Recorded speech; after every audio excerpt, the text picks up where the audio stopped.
this is when you figure out what type of team you have, and it's about how they respond.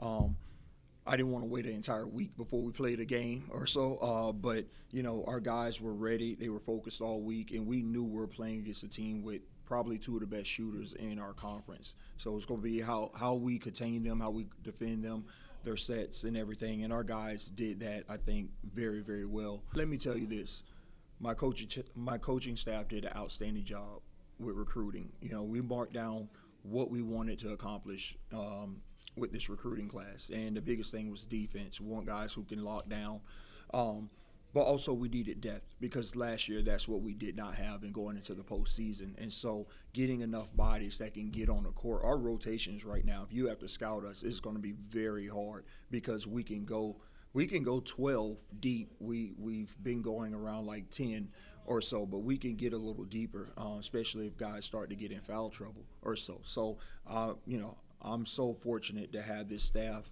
to bring us this type of athletes. So, a lot of people need to understand.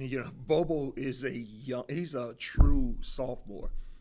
We're on the court with 23, 24-year-olds these days. This kid, he's been the general since a freshman, and this year coming in with all of the hype, leading us in scoring last year, leading the nation in assists. I felt like he had a lot of pressure on him to help to lead the team to win and stuff, and he tried to put us on his back, too early. And so I asked him just to play his game. I said, calm down, relax. I don't need anything flashy. I said, take what they give you. You're going to get the opportunities to score. But I said, I want you to go for 10 assists. I need other people to get involved. And that's what he's great at. I think he finished with 7 assists. But, for him to shoot 50% from the field, that's what I need, because I think the first 2 games he was around like the 30s. So he's starting to feel it a little bit more. And when Bobo's feeling it, that means other guys are going to start to get involved. Today we knew we was going to have to come out and play hard. It was a really important game for all of us, but especially Coach Chief, being that we lost 2 games to them last year. So we just wanted to come out and play hard, not only for him, but like for everybody that was here playing and battling last year too. I just knew I was going to have to come out and play tough. I had a real poor game coming out last time, so just being that leader and being able to pick myself up and also picking up the other guys on the team.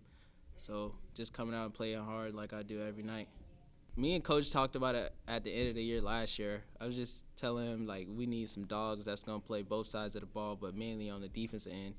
Bucket's going to come here and there, but being a dog and being able to play defense is you can't really coach that. It's just you got to have that dog in you for real. It feels good, We kind of had a feeling that we was going to come out with high energy, intensity, so we already knew what time it was. We just come out, play our style of basketball, and you see the results, so get used to it. Well, I want to test our guys. I said I thought we had one of our toughest schedules going into the season with 14 games with teams that made it to the postseason.